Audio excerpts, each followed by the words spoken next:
Hello nerds, I just want to talk to you today about key farming. I'm going to cover everything I know about this topic so that hopefully you can go and do it. You can likely use other classes. I use the sorceress and will be focusing my advice on that class. So why should you do key farming?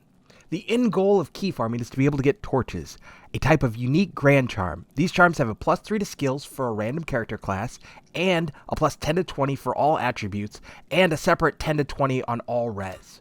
One cool thing about these charms is it doesn't matter what class you are. You obviously won't get the +3 to skills if you use a charm that doesn't match your class, but you get all of the other benefits. Kind of like any other charm. You get torches from doing the Pandemonium event, which is the end-game content of Diablo 2. To start the event, you're going to need to have 3 full sets of keys. A set is made up of a key of terror, a key of hate, and a key of destruction. The full event is beyond the scope of this video, but they are pretty neat and I do recommend looking into it. Let's get into the farming, which all takes place in Hell. This is the setup for the endgame after all. The Summoner at the end of the Arcane Sanctuary drops the Key of Hate. This might be the most straightforward area in these key runs. The Arcane Sanctuary is set up like a plus symbol. There are 4 paths and the Summoner is at the end of one of these. There isn't a way to know which path they're on, so you will have a 1 in 4 chance to pick the right one. And if you pick the wrong one, you can either continue teleporting around, or you can TP back to town. If you don't have a pretty beefy walk-run speed, it'll actually be slower to walk through Loot Glane than it is to teleport. I don't know this number, so if you want to toss it in the comments below, I'd appreciate it. The upside to hitting one of the wrong ends is that they do have chests that contain all sorts of valuable loot. The ghosts can also make great targets because of their special drop tables. However, doing side quests in here will slow down your key farming, so you have to choose your own adventure. Do you want the keys or the loot? Also, if you don't have a decent lightning res or high hit points, it might not be advisable to open the chests or do any ghost busting. While I do like starting the run in the Arcane Sanctuary, I don't like starting in Act 2. I recommend starting from Act 1 or Act 5 and using the waypoint. Once you kill the Summoner, use Horizon's Journal to open the red portal, and use the waypoint on the other side to continue to another area of the run. Farming the Countess is actually how I got interested in key farming and doing the Ubers in the first place. The Countess has a special drop table that allows her to drop runes up to Ist in Hell. Although she can drop higher runes, that's like a 1 in 30,000 or more chance. Rune drops are probably the main reason that people run the Countess in the first place, so it is an added bonus to key farming. This part starts in the Black Marsh, and doesn't have any tricks that I'm aware of. Basically, just hunt for the Forgotten Tower by teleporting around the map. Let me know if you have any ideas for a good search pattern.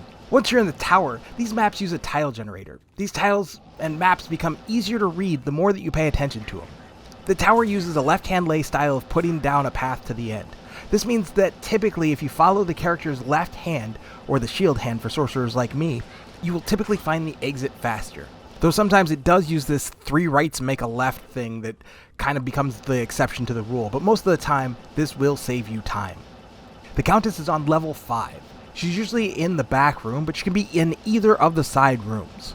Level 5 has the same basic layout, although it can be pointed in a few different directions. One thing to watch out for is that the Countess has immunity to fire and cold, which means for my Meteor Orb Sorceress, I let my Mercenary do most of the dirty work. You can static her down, and a lot of times I use Meteor to take care of her minions, which are always cold immune.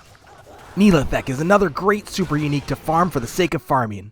He's a level 95 monster, which means that he can drop pretty much anything in the game as far as I understand it. Neelithek is chilling in his own room in the Halls of Vought. This is content that opens after you complete the Prison of Ice quest. You'll enter the red portal in Haragath, and then venture into Neelithek's temple. Neelithek's temple is guarded by Pendleskin, which is another super unique worth farming, as they are level 86. They do hit pretty hard, so keep your distance. This is a monster we don't encounter on the run unless you want to go out of your way to farm it. You teleport through the Halls of Anguish, down into the Halls of Pain, make sure you pick up the waypoint for future farming, and then into the Halls of Vought. This part of the run is normally started from the Halls of Pain waypoint. There are only 3 layouts for the Halls of Pain, and once you learn these maps, it makes the run very quick. The first one that we can run into is what I'd like to call the right turn. All from the waypoint leads diagonally to the left, and then makes a 90-degree turn to the right. Go down this long hallway, and you'll see the door from the Halls of Anguish. Go past that door by about a hallway, and then diagonal to the right. The stairs are almost parallel with the waypoint, making this kind of a U-shaped path. Also, there's this shiny chest that isn't too far out of the way if you feel like popping some extras. The second layout has a hallway that shares a wall with the southern wall, and then quickly makes a left turn. We're going to go nearly straight down that path, and then about a hallway over. This one also has a shiny chest on the way if you want to stop for it.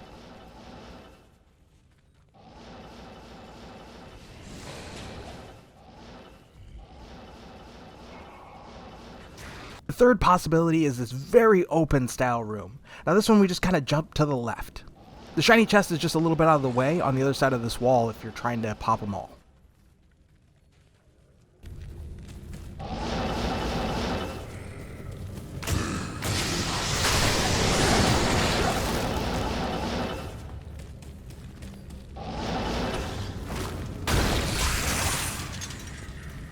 Once you're down in the halls of Vought, you need to quickly look for the indicator wall, which is one of these 4 walls that I'm showing you right now.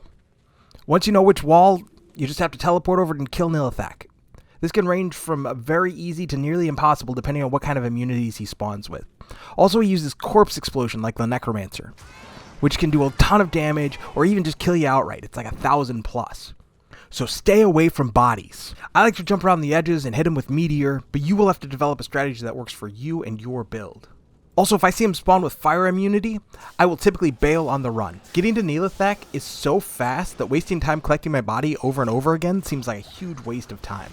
In closing, some tips and parting thoughts. You can run all of these on normal to get used to the runs and the map layouts. This won't give you keys, but it will help you familiarize yourself with everything without the stress of monsters that will kill you quickly. Key drops are rare, and the chances can be increased by increasing the player count.